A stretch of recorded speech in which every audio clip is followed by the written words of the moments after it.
Good morning, students. Welcome to the digital learning from Department of Collegiate Education, and I am Sudharani, our Assistant Professor of Commerce, working at Government First Grade College, Chiknaiknalli. Dear students, in the previous session, we have discussed one problem about the secondary distribution, that is repeated distribution method and simultaneous equation method. And in this session we are going to discuss about the another problem about the secondary distribution. A company has 3 production departments. Problem na nodona. Problem higide. A company has 3 production departments and 2 service departments, and for a period the departmental distribution summary has the following totals. 3 production department ಇದ್ದಾವಂತೆ, 2 service department ಇದ್ದಾವೆ. ಒಂದು ನಿರ್ದಿಷ್ಟ ಅವಧಿಗೆ total department expenses ಟೋಟಲ್ನ ಅವರೇ ready ಕೊಟ್ಟಿದ್ದಾರೆ. Primary ಡಿಸ್ಟ್ರಿಬ್ಯೂಷನ್ನ ಅವಶ್ಯಕತೆ ಇಲ್ಲ ಇಲ್ಲಿ. ಎಕ್ಸ್ ಡಿಪಾರ್ಟ್ಮೆಂಟ್ 1000 rupees ಇದೆ, ವೈ ಡಿಪಾರ್ಟ್ಮೆಂಟ್ 900 rupees ಇದೆ, ಆ್ಯಂಡ್ ಝೆಡ್ ಡಿಪಾರ್ಟ್ಮೆಂಟ್ 600 rupees ಇದೆ. These 3 departments belongs to production departments. The total is 2500. And service departments, A and B. A department expenses is rupees 200 and B department expenses is rupees 150. The total is 350, and total of all the department is 2850. The expenses of service departments are charged out on a percentage basis as follows. Percentage basis ಇದೆ. ಅವ್ರು ಹೇಳ್ತಾರೆ, service department A ಎಕ್ಸ್ಪೆನ್ಸಸ್ಸನ್ನು ನೀವು ಎಕ್ಸ್ಗೆ 20%, ವೈಗೆ 40%, ಝಡ್ಗೆ 30%, ಹಾಗೆ ಬಿಗೆ 10% ಕೊಡಬೇಕಂತೆ. ಹಾಗೆ service department B I ಎಕ್ಸ್ಪೆನ್ಸಸ್ಸನ್ನು ಎಕ್ಸ್ಗೆ 30%, ವೈಗೆ 20%, ಝಡ್ಗೆ 30%, ಆ್ಯಂಡ್ ಫಾರ್ ಎ 20% ಕೊಡಿ ಅಂತ ಹೇಳ್ತಾರೆ. So prepare a statement showing the apportionment of 2 service department expenses to production departments under repeated distribution method. Repeated distribution ಮೆಥಡಲ್ಲಿ ನೀವು ಪ್ರಾಬ್ಲಮನ್ನು ಮಾಡಿ ಅಂತ ಹೇಳ್ತಾರೆ. 2 ಮೆಥಡಲ್ಲಿ, repeated distribution and simultaneous equation method. ನಾವು 2 ಮೆಥಡಲ್ಲಿ ನೋಡೋಣ. ಮೊದಲಿಗೆ ರಿಪೀಟೆಡ್ ಡಿಸ್ಟ್ರಿಬ್ಯೂಷನ್ ಮೆಥಡಲ್ಲಿ ಸಾಲ್ವ್ ಮಾಡೋಣ. ನಿಮಗೆ ಆಲ್ರೆಡಿ ಗೊತ್ತಿದೆ ರಿಪೀಟೆಡ್ ಡಿಸ್ಟ್ರಿಬ್ಯೂಷನಲ್ಲಿ ಹೇಗೆ ಸಾಲ್ವ್ ಮಾಡೋದು ಅಂತ. ಫಸ್ಟ್ ನಾವು as per overhead summary ಅವರ ಎಕ್ಸ್ಪೆನ್ಸಸನ್ನು ಬರ್ಕೋತೀವಿ. ಲುಕ್ ಹಿಯರ್, ಇದು it's already given in the ಪ್ರಾಬ್ಲಮಲ್ಲೇ ಕೊಟ್ಟಿದ್ರು ನಿಮಗೆ. ಎಕ್ಸ್ಗೆ 1000, ವೈಗೆ 900, ಝಡ್ಗೆ 600, ಎಗೆ 200, ಆ್ಯಂಡ್ ಫಾರ್ ಬಿ 150 rupees. ಈ ರಿಪೀಟೆಡ್ ಡಿಸ್ಟ್ರಿಬ್ಯೂಷನ್ ಮೆಥಡಲ್ಲಿ ನೀವು ಮಾಡಬೇಕಾಗಿರೋದಿಷ್ಟೇ. ಸರ್ವಿಸ್ ಡಿಪಾರ್ಟ್ಮೆಂಟ್ ಏನ ಎಕ್ಸ್ಪೆನ್ಸಸ್ ಏನಿತ್ತು 200 rupees, ಆ 200 rupeesನ್ನು ನೀವು ಅವರು ಪ್ರಾಬ್ಲಮಲ್ಲಿ ಕೊಟ್ಟಿರುವ ರೇಷಿಯೋ ಪ್ರಕಾರ ಅಥವಾ ಪರ್ಸಂಟೇಜ್ ಏನಿತ್ತು ಆ ಪರ್ಸಂಟೇಜ್ ಪ್ರಕಾರ ಎಕ್ಸ್, ವೈ, ಝಡ್ ಮತ್ತು ಇನ್ನೊಂದು ಸರ್ವಿಸ್ ಡಿಪಾರ್ಟ್ಮೆಂಟ್ ಬಿಗೆ ಡಿಸ್ಟ್ರಿಬ್ಯೂಟ್ ಮಾಡಬೇಕು. ಆ ಪರ್ಸಂಟೇಜನ್ನು ಇಲ್ಲಿ ರೇಷಿಯೋ ಆಗಿ ಕನ್ವರ್ಟ್ ಮಾಡಲಾಗಿದೆ. 20% ಇದ್ದಿದ್ದು 2, 40% 4, 30% 3, ಆ್ಯಂಡ್ 10% ಇದ್ದಿದ್ದನ್ನು 1 ಅಂತ ನಾವು ರೇಷಿಯೋ ಮಾಡ್ಕೊಂಡಿದ್ದೀವಿ. ಆ 200 rupeesನ್ನು 20% ಅಂದರೆ 40 rupees ಆಗ್ತದೆ. ಅದೇ 200 rupeesನ 40% ಅಂದರೆ 80 rupees ಆಗ್ತದೆ. ಅಗೈನ್ 200 rupeesನ್ನು 30% 60 rupees ಆಗ್ತದೆ. ಎ ಡಿಪಾರ್ಟ್ಮೆಂಟಲ್ಲಿ ಅವರದ್ರಲ್ಲಿ ಏನೂ ಇರೋದಿಲ್ಲ. ಅವ್ರು ಏನು 200 ಇತ್ತು ದಟ್ ಈಸ್ -200 ಆಗ್ತದೆ. ಆ್ಯಂಡ್ 200 rupeesನ 10%ಅನ್ನು ಬಿಗೆ 20 rupees ಆಗಿ ಕೊಡ್ತೀವಿ. ಅಗೈನ್ ಸರ್ವಿಸ್ ಡಿಪಾರ್ಟ್ಮೆಂಟ್ ಬಿನ ಎಕ್ಸ್ಪೆನ್ಸಸ್ಸನ್ನು ನಾವು ಮಿಕ್ಕ 4 ಡಿಪಾರ್ಟ್ಮೆಂಟ್ಗೆ ಹಂಚಬೇಕಾಗ್ತದೆ, because it's a repeated distribution method. ನೋಡೋಣ, ಬಿನಲ್ಲಿ ಇವಾಗ ಒರಿಜಿನಲ್ ಆಗಿ 150 ರುಪೀಸ್ ಇತ್ತು. ಹಾಗೆ ಎ ಡಿಪಾರ್ಟ್ಮೆಂಟಿಂದ ಬಂದಂತಹ 20 ರುಪೀಸ್ ಇದೆ. ಟೋಟಲ್ 170 ರುಪೀಸನ್ನು ನಾವು ಮೈನಸ್ ಫಿಗರ್ ಆಗಿ ಬಿನಲ್ಲಿ ಹಾಕ್ಕೋತೀವಿ. ಆ 170 ರುಪೀಸನ್ನು ಅವರ ರೇಷಿಯೋ, ನೀವು ಕಾಲಮ್ ನೋಡಿದಾಗ ಬಿಗೆ ರೇಷಿಯೋ ಇತ್ತು, ಎಕ್ಸ್ಗೆ 30%, ವೈಗೆ 20%, ಝಡ್ಗೆ 30% ಆ್ಯಂಡ್ ಎಗೆ 20% ಇತ್ತು. ನಾವು ರೇಷಿಯೋ ಆಗಿ ಕನ್ವರ್ಟ್ ಮಾಡ್ಕೊಂಡಿದ್ದೀವಿ. 3:2:3:2 ಆಗಿದೆ. ಸೊ ಆ 170 ರುಪೀಸನ್ನು 30% ಅಂದರೆ 51 ರುಪೀಸ್ ಆಗ್ತದೆ, ಅದು ಎಕ್ಸ್ಗೆ ಕೊಡ್ತಾ ಇದ್ದೀವಿ. And 170 ರುಪೀಸ್ನ 20%, that is 34 rupees allocated to Y department, and 170 rupees na again 30% allocated to Z department, and 170 rupees na 20% is allocated to A department, that is 34 rupees. ನೋಡಿ, ಮತ್ತೆ ಈಗ ಏನಲ್ಲಿ 34 ರುಪೀಸ್ ಬಂದುಬಿಡ್ತು. ಈ 34 ರುಪೀಸನ್ನು ನಾವು ಮತ್ತೆ again we have to reallocated to other 4 departments on the basis of ratio, ಅವರ original ratio ಮೇಲೆ ಅಗೈನ್ 34 ರುಪೀಸನ್ನು ನಾವು ಉಳಿದ ಡಿಪಾರ್ಟ್ಮೆಂಟ್ಗೆ ಡಿಸ್ಟ್ರಿಬ್ಯೂಟ್ ಮಾಡಬೇಕು. ಸೊ ಅಗೈನ್ 34 ರುಪೀಸ 20%, 7 ರುಪೀಸನ್ನು ಎಕ್ಸ್ಗೆ, 40% ದಟ್ ಈಸ್ 14 ರುಪೀಸನ್ನು ವೈಗೆ, ಆ್ಯಂಡ್ ಅಗೈನ್ 30% ದಟ್ ಈಸ್ 10 ರುಪೀಸನ್ನು ಝಡ್ಗೆ, ಆ್ಯಂಡ್ 10% ದಟ್ ಈಸ್ 3 ರುಪೀಸನ್ನು ಬಿಗೆ ಹಂಚ್ತೀವಿ. ಅಗೈನ್ ಬಿನಲ್ಲಿ 3 ರುಪೀಸ್ ಇದೆ. ಅಂಟಿಲ್ ಝೀರೋ ಬರೋವರೆಗೂ ನಾವು ಅಲೋಕೇಶನ್ ಮಾಡಲೇಬೇಕಾಗ್ತದೆ. ಸೊ ಸರ್ವಿಸ್ ಡಿಪಾರ್ಟ್ಮೆಂಟ್ ಬಿಗೆ ಏನು 3 ರುಪೀಸ್ ಇತ್ತು, ಆ 3 ರುಪೀಸನ್ನು ಓನ್ಲಿ ಫಾರ್ ಪ್ರೊಡಕ್ಷನ್ ಡಿಪಾರ್ಟ್ಮೆಂಟ್ಸ್ಗೆ ಈಕ್ವಲ್ ಆಗಿ ಡಿಸ್ಟ್ರಿಬ್ಯೂಟ್ ಮಾಡಿ. ಏನಿದೆ ಎಲ್ಲರಿಗೂ 1 ರುಪೀಸ್ ಬರ್ತದೆ. ಮತ್ತು ನೀವು ಹೇಗೆ ಹಂಚಕ್ಕೆ ಹೋಗಬೇಡಿ, because we need nil report ಅಲ್ವಾ. Yes, this is regarding repeated distribution method. ಇದು ಅಂತ ಏನು ಟಫ್ ಇಲ್ಲ. Until you get zero or until you get single digit, you must reallocate ಅಥವಾ you must distribute the expenses repeatedly towards the production department. ಒಟ್ಟು service department ಎರಡರಲ್ಲೂ zero ಬರೋವರೆಗೂ production ಡಿಪಾರ್ಟ್ಮೆಂಟ್ಗೆ ಅವರ ಪರ್ಸಂಟೇಜ್ ಮೇಲೆ ವಿ ಹ್ಯಾವ್ ಟು ಡಿಸ್ಟ್ರಿಬ್ಯೂಟ್. ಇದಕ್ಕೆ ನಾವು repeated distribution method ಅಂತ ಕರಿತೀವಿ. ಆ್ಯಂಡ್ ಇದೇ ಪ್ರಾಬ್ಲಮನ್ನು ನೀವು ಟೋಟ್ಲು ಮಾಡಿ. ಆಮೇಲೆ ಅದನ್ನು ಟೋಟ್ಲು ಮಾಡಿದ್ರೆ ಎಕ್ಸ್ ಡಿಪಾರ್ಟ್ಮೆಂಟಲ್ಲಿ 1099 ರುಪೀಸ್, ಆ್ಯಂಡ್ ವೈ ಡಿಪಾರ್ಟ್ಮೆಂಟಲ್ಲಿ 1029 ರುಪೀಸ್, ಆ್ಯಂಡ್ ಝಡ್ ಡಿಪಾರ್ಟ್ಮೆಂಟಲ್ಲಿ 722 ರುಪೀಸ್ ಬರ್ತದೆ. ನೀವು ಇದೇ ಪ್ರಾಬ್ಲಮನ್ನು ಸೈಮಲ್ಟೇನಿಯಸ್ ಈಕ್ವೇಷನ್ ಮೆಥಡಲ್ಲಿ ನೋಡಿದಾಗ ಎಕ್ಸನ್ನು total overhead of department A ಅಂತ ತಿಳ್ಕೊ. ಎ ಡಿಪಾರ್ಟ್ಮೆಂಟ್ ಅದು ಓವರ್ ಹೆಡ್ ಏನಿದೆ, 2 ಸರ್ವಿಸ್ ಡಿಪಾರ್ಟ್ಮೆಂಟ್ ಇದೆಯಲ್ಲ ಎ ಆ್ಯಂಡ್ ಬಿ, ಆ A department overhead X ಅಂತ ತಿಳ್ಕೊಳ್ಳೋಣ. ಹಾಗೆ B department overhead Y ಅಂತ ಇಟ್ಕೊಳ್ಳೋಣ, ಆಯಿತಾ. ಸೊ ನಾವಿವಾಗ ರೇಷಿಯೋ ಮಾಡ್ಕೊಳ್ಳೋಣ, ಒಂದು ಈಕ್ವೇಷನ್ ಬರ್ಕೊಳ್ಳೋಣ. ಎಕ್ಸ್ ಅಂದರೆ ಏನು? ಎಕ್ಸ್ ಅಂದರೆ 200 ರುಪೀಸ್ ಇದೆ ಈಗ ಆಲ್ರೆಡಿ.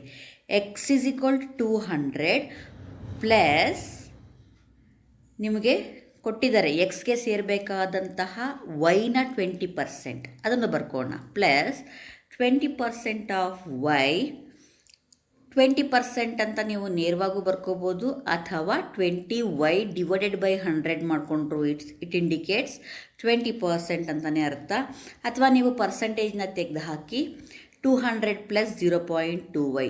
ಯಾಕೆ 0.2y ಬಂತು ಅಂದರೆ 20/100 ಮಾಡಿದ್ರೆ ನಿಮಗೆ ಹೋಗ್ತದದು, ಏನು ಡೆಸಿಮಲ್ಲಿಗೆ ಬರ್ತದದು, 0.2y ಆಗುತ್ತೆ. ಅದೇ ರೀತಿ ವೈಗೆ ಒಂದು ಈಕ್ವೇಷನ್ ಬರ್ಕೋಣ. Y expenses is 150 rupees plus ಎಕ್ಸ್ನಿಂದ ಬರಬೇಕಾದಂತಹ 10%. 10% ಈಸ್ ನಥಿಂಗ್ ಬಟ್ ದ 10/100. ಅದನ್ನು ಡಿನಾಮಿನೇಷನ್ನ ತೆಗೆದ್ರೆ ನಿಮಗೆ 0.1 10/100 ಮಾಡಿದ್ರೆ 0.1 ಬರ್ತದೆ. ಸೊ ಹಾಗಾಗಿ ನಾವು 150 ಪ್ಲಸ್ 0.1x ಅಂತ ಬರ್ಕೋತೀವಿ. So to eliminate decimals multiplying both equation by 10, ಆ ಪಾಯಿಂಟ್ ಏನಿದೆ ಆ ಪಾಯಿಂಟನ್ನು ನಾವು ತೆಗಿಲಿಕ್ಕೋಸ್ಕರ 10ನಿಂದ ಎರಡೂ ಈಕ್ವೇಷನ್ನ ಮಲ್ಟಿಪ್ಲೈ ಮಾಡ್ಕೋಣ. So 10 into X 10x minus ಇನ್ನೊಂದೇನಿದೆ 20 ಇದೆ, ಅಂದರೆ 0.2 ಇದೆ. 0.2 10 ಇಂಟು ನೋಡಿ ಇಲ್ಲೇನು ಮಾಡಿದ್ವಿ ಅಂದರೆ ಈಕ್ವೇಷನ್ನ ಸ್ವಲ್ಪ ರೀಅರೇಂಜ್ ಮಾಡ್ಕೊಂಡಿದ್ದೀವಿ. ಹೇಗೆ ಅಂದರೆ ಎಕ್ಸ್ 0.25 ಪ್ಲಸ್ 0.25 ಏನಿತ್ತು ಅದನ್ನ ನಾವು ಎಕ್ಸ್ ಪಕ್ಕ ತೊಗೊಂಬಂದಿದ್ದೀವಿ.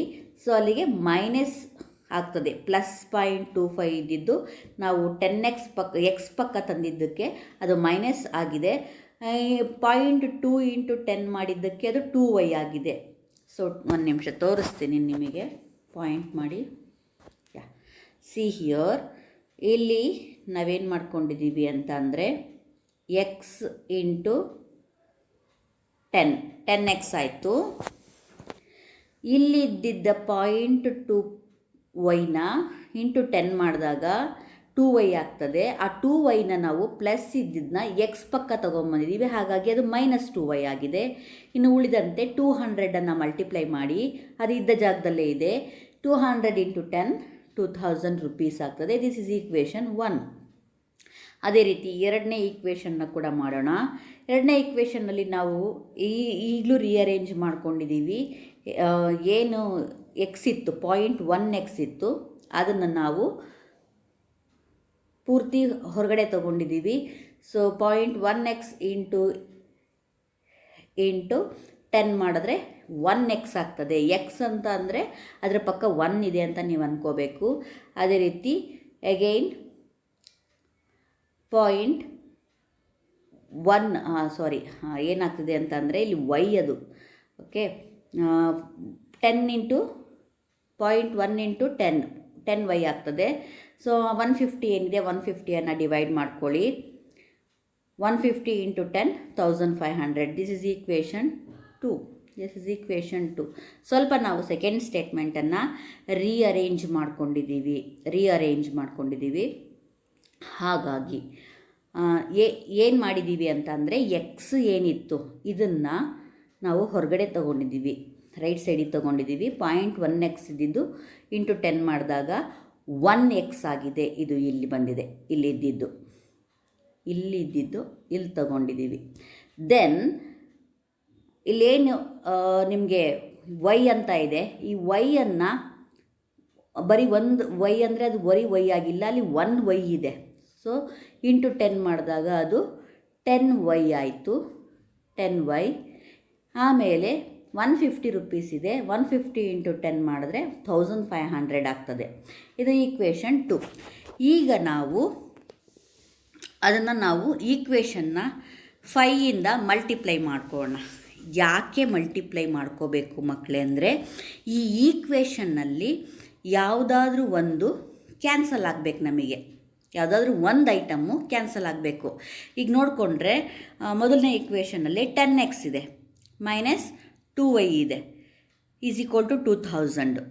ಸೊ ಇಲ್ಲಿ ಕ್ಯಾನ್ಸಲ್ ಆಗಬೇಕು ಅಂತ ಅಂದರೆ ಇಲ್ಲ ಕೆಳಗಡೆ ಎರಡನೇ ಈಕ್ವೇಷನ್ನಲ್ಲೂ 10x ಬರಬೇಕು, ಇಲ್ಲ ಆ ಥರ ನಾವು ಮಾಡಲ್ಲ ಅನ್ನೋದಾದರೆ ಮೇಲ್ಗಡೆ ಅಟ್ಲೀಸ್ಟ್ ಮೇಲ್ಗಡೆ ಈಕ್ವೇಷನ್ ಆದ್ರೂ ವೈ ಆದರೂ ಕ್ಯಾನ್ಸಲ್ ಆಗಬೇಕು, ಇಲ್ಲ ಎಕ್ಸ್ ಆದರೂ ಕ್ಯಾನ್ಸಲ್ ಆಗಬೇಕು. ಕ್ಯಾನ್ಸಲ್ ಆಗಬೇಕು ಅಂದರೆ ಎರಡರದ್ದು ಅಮೌಂಟು ಸೇಮ್ ಇರಬೇಕು. ಯಾವುದರಿಂದ ಗುಣಿಸಿದ್ರೆ ನಿಮಗೆ ಎರಡರದ್ದು ಅಮೌಂಟ್ ಕ್ಲೋಸ್ ಅಂದರೆ ಕ್ಯಾನ್ಸಲ್ ಆಗುತ್ತೆ, ಅದನ್ನು ನೋಡಿಕೊಂಡು ಮಲ್ಟಿಪ್ಲೈ ಮಾಡ್ಕೋತೀವಿ. ಯಾಕೆಂದರೆ ಕ್ಯಾನ್ಸಲ್ ಮಾಡಲಿಕ್ಕೆ ಒಂದು ಆಲ್ಫಾಬೆಟಿಕ್ನ ಉಳಿಸ್ಕೊಳ್ಳೋದಕ್ಕೋಸ್ಕರ. ಇವಾಗ ನೀವು ಈಕ್ವೇಷನ್ 1ನ 5ಇಂದ ಮಲ್ಟಿಪ್ಲೈ ಮಾಡೋದ್ರಿಂದ ಏನಾಗ್ತದೆ, 5ಇಂದ ಮಲ್ಟಿಪ್ಲೈ ಮಾಡ್ತಾರೆ. ಮಲ್ಟಿಪ್ಲೈಯಿಂಗ್ ಈಕ್ವೇಷನ್ 1/5 ಮಾಡಿದ್ರೆ 10 5 50, 10 ಇಂಟು 5 50x ಆಗ್ತದೆ. ಹಾಗೆ ಏನು y ಇತ್ತು 5 ಇಂಟು 2 10y ಮತ್ತು 2000 ಇಂಟು 5 10,000 ಆಗ್ತದೆ. ಆಗ ನಿಮಗೆ 10y ಸಿಗೋದ್ರಿಂದ ನೀವು 10y ಅನ್ನು ಕ್ಯಾನ್ಸಲ್ ಮಾಡ್ಕೋಬೋದು. ಇದು ಒಂದು ಮೆಥಡ್.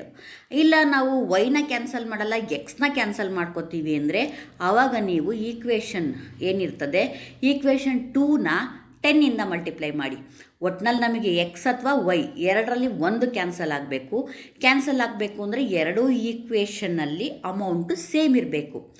ಈಗ 10x ಇದೆ, ಫಸ್ಟ್ ಎಕ್ಸ್ನ ಕ್ಯಾನ್ಸಲ್ ಮಾಡ್ತೀರಾ ಅನ್ನೋದಾದರೆ ಮೊದಲನೇ ಈಕ್ವೇಷನಲ್ಲಿ 10x ಇದೆ, ಎರಡನೇ ಈಕ್ವೇಷನಲ್ಲಿ ಕೂಡ 10x ಆಗಬೇಕು. 10x ಆಗಬೇಕು ಅಂದರೆ ಯಾವುದರಿಂದ ಮಲ್ಟಿಪ್ಲೈ ಮಾಡಬೇಕು? 10ಇಂದ ಮಲ್ಟಿಪ್ಲೈ ಮಾಡಬೇಕು. ಇಲ್ಲ ಬೇಡ, ಎಕ್ಸ್ನ ಹಾಗೆ ಉಳಿಸ್ಕೋತೀವಿ, ವೈಯೇ ಕ್ಯಾನ್ಸಲ್ ಆಗಲಿ ಅಂತ ಅನ್ಕೋತೀರ.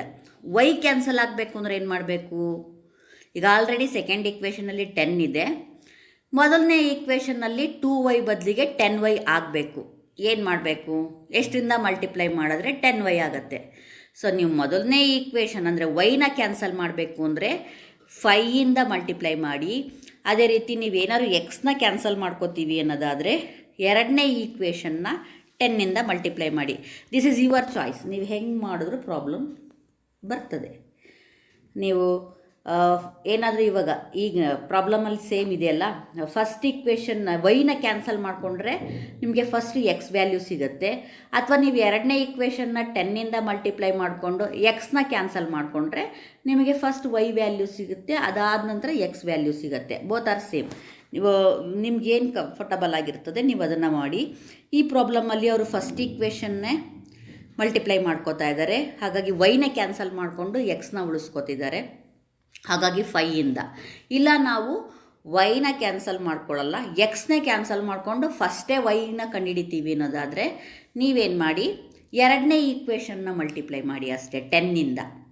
ಸೊ ಇವಾಗ ನಾವು ಆ್ಯಸ್ ಪರ್ ಪ್ರಾಬ್ಲಮ್ ನೋಡೋದಾದರೆ ಅವರು 5ಇಂದ ಮಲ್ಟಿಪ್ಲೈ ಮಾಡಿದ್ದಾರೆ. ಒಟ್ಟು ನಿಮಗೆ ರೀಸನ್ ಗೊತ್ತಿರಲಿ ಅಂತ, ಯಾಕೆ 5 ತಗೊಂಡ್ರು, ಯಾಕೆ 10 ತೊಗೊತಾರೆ ಒಂದೊಂದು ಸಲ ಯಾಕೆ 20 ತೊಗೊತಾರೆ. ಅದು ಯಾಕೆ ಅಂದರೆ ಎರಡೂ ಇದರಲ್ಲಿರುವ ಯಾವುದಾದ್ರೂ ಒಂದು ಈಕ್ವೇಷನ್ನ ನಾವು ಒಂದು ಐಟಮ್ನ ನಾವು ಕ್ಯಾನ್ಸಲ್ ಮಾಡ್ಕೋಬೇಕಾಗ್ತದೆ. ಆ ಒಂದು ಐಟಮ್ಮು ಯಾವುದರಿಂದ ಹೇಗೆ ಮಾಡಿದ್ರೆ ಕ್ಯಾನ್ಸಲ್ ಆಗ್ತದೆ, ಯಾವುದರಿಂದ ಮಲ್ಟಿಪ್ಲೈ ಮಾಡೋದ್ರಿಂದ ಕ್ಯಾನ್ಸಲ್ ಆಗುತ್ತೆ ಅಂತ ತಿಳ್ಕೊಳ್ಳೋಕ್ಕೋಸ್ಕರ ನಾವು 5, ಒಂದೊಂದು ಸಲ 10, ಒಂದೊಂದು ಸಲ 20 ಆಗ್ತದೆ. ಸೊ ಇಲ್ಲಿ ಈ ಪ್ರಾಬ್ಲಮ್ಗೆ 5ಇಂದ ಮಲ್ಟಿಪ್ಲೈ ಮಾಡೋದ್ರಿಂದ ನಮಗೆ ಸರಿ ಹೋಗ್ತದೆ. ಇಲ್ಲ ಸೆಕೆಂಡ್ ಈಕ್ವೇಷನ್ ಮಾಡೋದಾದರೆ 10ಇಂದ ಮಾಡಿ. 5 × 10 50x, 5 × 2y 10y, 5 × 2000 10,000 ಆಯಿತು. ನೆಕ್ಸ್ಟು ಆ್ಯಸ್ ಇಟ್ ಈಸ್ ಬರ್ಕೊಳ್ಳಿ. ಎರಡನೇ ಈಕ್ವೇಷನ್ನು ಎಕ್ಸ್ ಅಂದರೆ 1x ಇದೆ ಅಲ್ಲಿ, plus 10y is equal to 1500. ಈಗ ನೀವೇನು ಮಾಡಿ ಅಂದರೆ ಆ್ಯಡ್ ಮಾಡಿ. 10,000 ಪ್ಲಸ್ 1,500 11,500 ಆಯಿತು. 10y ಕ್ಯಾನ್ಸಲ್ ಆಗ್ತದೆ. 50x ಅಲ್ಲಿ ಮೈನಸ್ ಇತ್ತು ಮಕ್ಕಳೇ, ಅಲ್ಲಿ ನಾವು ಪ್ಲಸ್ ಎಕ್ಸ್ನ ಹೊರಗಡೆ ತಗೊಂಡಾಗ ಇಲ್ಲಿ ನಿಮಗೆ ಮೈನಸ್ ಇತ್ತು. So 50x minus 1x 49x ಆಗ್ತದೆ. ಸೊ ನಮ್ಮ ಈಕ್ವೇಷನ್ 49x ತುಂಬ ಗಲೀಜಾಗಿ ಕಾಣ್ತಿದೆಯಲ್ಲ, 49x ಈಸ್ ಈಕ್ವಲ್ ಟು 11,500 ಆಯಿತು. X is equal to 11,500 divided by 49 ಮಾಡಿ ನಿಮಗೆ 234.9 ಸಿಗ್ತದೆ. ಅಥವಾ ರೌಂಡ್ ಫಿಗರ್ ಮಾಡಿಕೊಂಡ್ರೆ 235 rupees ಆಗ್ತದೆ. Substitute this value in equation. ಇದು ಯಾವ್ದು ಸಿಕ್ತು ನಮಗೆ? ಎಕ್ಸ್ ವ್ಯಾಲ್ಯೂ ಸಿಕ್ತು. ನೆಕ್ಸ್ಟು ವೈ ವ್ಯಾಲ್ಯೂ ಕಂಡುಹಿಡ್ಕೊಳ್ಳೋಣ. ವೈ ವ್ಯಾಲ್ಯೂನ ನೀವು ಸೇಮ್ ಈಕ್ವೇಷನ್ ಹಾಕ್ಕೊಳ್ಳಿ. Y is equal to 150 plus 10x, 150 plus 10x ಅಂತಂದರೆ, ಅಥವಾ 0.1x ಅಂತ ಇದೆ. 0.1 ಇಂಟು ಎಕ್ಸ್ ಅಂದರೆ ಎಷ್ಟು ನಮಗೆ ಇಲ್ಲಿ? ಇವಾಗ ಎಕ್ಸ್ ವ್ಯಾಲ್ಯೂ ಸಿಕ್ಕಿದೆ, 235 ಇದೆ. 235 ಮಲ್ಟಿಪ್ಲೈ ಮಾಡಿ ನಿಮಗೆ 174 rupees ಸಿಗ್ತದೆ. ಇಲ್ಲದಿದ್ದರೆ ಇಲ್ಲೇ ಕೊಟ್ಟಿರೋ ಥರ ಎರಡನೇ ಈಕ್ವೇಷನ್ನ ನೀವು ಸಬ್ಸ್ಟಿಟ್ಯೂಟ್ ಮಾಡಿದ್ರೂ ಆಯಿತು. 235x ಮೈನಸ್ ನಿಮಗೇನಿತ್ತಲ್ಲ ಫಾರ್ಮುಲಾ ಇತ್ತಲ್ಲ, ಆ ಫಾರ್ಮುಲಾ ಪ್ರಕಾರನೇ ಸಬ್ಸ್ಟಿಟ್ಯೂಟ್ ಮಾಡಿದ್ರೂ ನಿಮಗೆ ಸಿಗ್ತದೆ. ಮೈನಸ್ 2y ನಿಮ್ಮ 10x ಮೈನಸ್ 2y ಅಂತ ಇತ್ತಲ್ಲ, ಅದನ್ನು ನೀವು ಸೇಮ್ ಬರ್ಕೊಂಡು 10 ಇಂಟು ಎಕ್ಸ್ ನಿಮಗೇನು ಇವ್ರಿಗಿಂತನೂ ನಾವು ಸಾಲ್ವ್ ಮಾಡೋಣ. ಈ ಬುಕ್ಕಿಗಿಂತನೂ ನಾನು ಈಸಿ ಮೆಥಡನ್ನು ನಿಮಗೆ ಹೇಳ್ತೀನಿ. ವೆಯ್ಟ್ ನೋಡಿ, ಈಗ ನಮ್ದು ಈಕ್ವೇಷನ್ ಏನಿತ್ತು, ಈಗ ನಮಗೆ ಎಕ್ಸ್ ವ್ಯಾಲ್ಯೂ ಸಿಕ್ಕಿದೆ, ವೈ ವ್ಯಾಲ್ಯೂ ಸಿಗಬೇಕಲ್ವಾ. ನಮ್ಮ ಈಕ್ವೇಷನ್ ಏನಿತ್ತು, ಫಸ್ಟ್ ಈಕ್ವೇಷನ್ನು ನೋಡೋಣ. First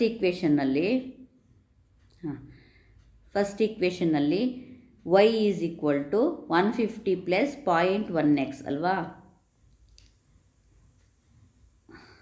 y is equal to 150 plus 0.1x ಇತ್ತಲ್ವಾ.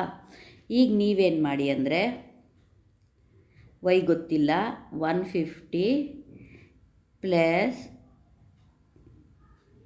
0.1 X ಅಂದರೆ ಗೊತ್ತಿದೆ ನಮಗೆ, ಎಷ್ಟು 235 ಕಂಡುಹಿಡ್ಕೊಂಡ್ವಲ್ವಾ.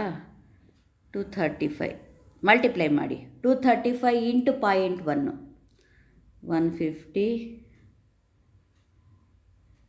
ಪ್ಲಸ್ 235 ಇಂಟು 0.1 ಮಾಡಿದ್ರೆ ನಿಮಗೆ 23.5 ಸಿಗ್ತದೆ. ನೀವು ಇದನ್ನ ಟೋಟ್ಲು ಮಾಡಿ, ಆವಾಗ 173.5 ಸಿಗ್ತದೆ. 173.5 ಅಂದರೂ ಒಂದೇ, ಅಥವಾ ರೌಂಡ್ ಅಪ್ ಮಾಡ್ಕೊಳ್ಳಿ, 0.5 ಇರೋದನ್ನು 174 ರುಪೀಸ್ ಆಗ್ತದೆ. ಈ ರೀತಿ ಕೂಡ ನೀವು ಮಾಡ್ಬೋದು ಮಕ್ಕಳೇ. ದಿಸ್ ಇಸ್ ಫೈನ್ ಅಂದ್ಕೊತೀನಿ ನಾನು. ಸೊ ಇಷ್ಟಾದ ಮೇಲೆ ನೀವು ಏನು ಮಾಡಬೇಕು ಅಂದರೆ, ಈಗ ವೈ ವ್ಯಾಲ್ಯೂನು ಸಿಕ್ತು, ಎಕ್ಸ್ ವ್ಯಾಲ್ಯೂನು ಸಿಕ್ತು. ನೀವೇನು ಮಾಡಬೇಕು ಅಂದರೆ ಅದನ್ನು ಡಿಸ್ಟ್ರಿಬ್ಯೂಟ್ ಮಾಡಬೇಕು, ಪ್ರೊಡಕ್ಷನ್ ಡಿಪಾರ್ಟ್ಮೆಂಟ್ಗೆ ರಿಅಲೋಕೇಟ್ ಮಾಡಬೇಕು. ಫಸ್ಟ್ ನಾವು ಆ್ಯಸ್ ಇಟ್ ಈಸ್ ಡಿಸ್ಟ್ರಿಬ್ಯೂಷನ್ ಸಮ್ಮರಿಯನ್ನು ಬರ್ಕೊಳ್ಳೋಣ. 1900 600 ಎಕ್ಸ್ 1000 ವೈ 900 ಝಡ್ 600. ಈಗ ಸರ್ವಿಸ್ ಡಿಪಾರ್ಟ್ಮೆಂಟ್ ಎ ಎಕ್ಸ್ಪೆನ್ಸಸ್ಸನ್ನು ಅವ್ರದ್ದೇನಿತ್ತು, ನಾವು ಮತ್ತೆ ಏನು ಎಗೆ ಡಿಸ್ಟ್ರಿಬ್ಯೂಟ್ ಮಾಡದೆ ಬಿಗೆ ಡಿಸ್ಟ್ರಿಬ್ಯೂಟ್ ಮಾಡೋದು ಬೇಡ, ರಿಪೀಟ್ ಆಗ್ತದೆ. ಅವರ 3 ಜನಕ್ಕೇನೆ ಅವರ ಪರ್ಸೆಂಟೇಜ್ ಪ್ರಕಾರ 90% ಬರ್ತದೆ. ಆ 90%ಅನ್ನು ಹಂಚ್ಬಿಡಿ. 2:4:3 2:4:3ನಲ್ಲಿ ಹಂಚಿದ್ರೆ ಆ 235 ರುಪೀಸನ್ನು ಎಕ್ಸ್ಗೆ 47, ವೈಗೆ 94 ಆ್ಯಂಡ್ ಝಡ್ಗೆ 70% ಬರ್ತದೆ. ಅದೇ ರೀತಿ ಸರ್ವಿಸ್ ಡಿಪಾರ್ಟ್ಮೆಂಟ್ ಬಿನ ಕಾಸ್ಟನ್ನು 80% ಹಂಚಿ, 3 ಜನದಿಂದ 80% ಆಗ್ತದೆ. ಇವನ ಪಾರ್ಟು ಬೇಕಾಗಲ್ಲ, ಯಾರ್ದು ಏನ ಪಾರ್ಟು. ಸೊ 3:2:3ನಲ್ಲಿ ಹಂಚಿ ನಿಮಗೆ ಎರಡೂ ಮೆಥಡಲ್ಲಿ, ರಿಪೀಟೆಡ್ ಡಿಸ್ಟ್ರಿಬ್ಯೂಷನ್ ಮೆಥಡಲ್ಲಿ ಮತ್ತು ಸೈಮಲ್ಟೇನಿಯಸ್ ಈಕ್ವೇಷನ್ ಮೆಥಡಲ್ಲಿ ಟೋಟಲ್ ಸೇಮ್ ಬರ್ತದೆ. ನೋಡಿ, 1099 1029 722 ಇತ್ತು. ಇಲ್ಲೂ ಕೂಡ 1099 1029 722 ಈ ರೀತಿ ಬರ್ತದೆ. 90% 80% ಇನ್ನೂ ಒಂದು ಮೆಥಡಲ್ಲಿ ಮಾಡ್ಬೋದು. ನೀವು XYZ ಜೊತೆಗೆ ಎ ಆ್ಯಂಡ್ ಬಿ ಕಾಲಮ್ ಕೂಡ ಹಾಕ್ಕೊಂಡು ನೀವಲ್ಲಿ ತೋರಿಸ್ಕೋಬೋದು. ಸುಮಾರು ಒಂದೊಂದು ಆಥರ್ ಒಂದೊಂದು ಮೆಥಡ್ ಹೇಳ್ತಾರೆ. Which ever you comfortable for you follow that one ಅಷ್ಟೇ. Hope you people are understood, dear students, and in the next class we will discuss another topic. Until then, have a nice day. Thank you for listening.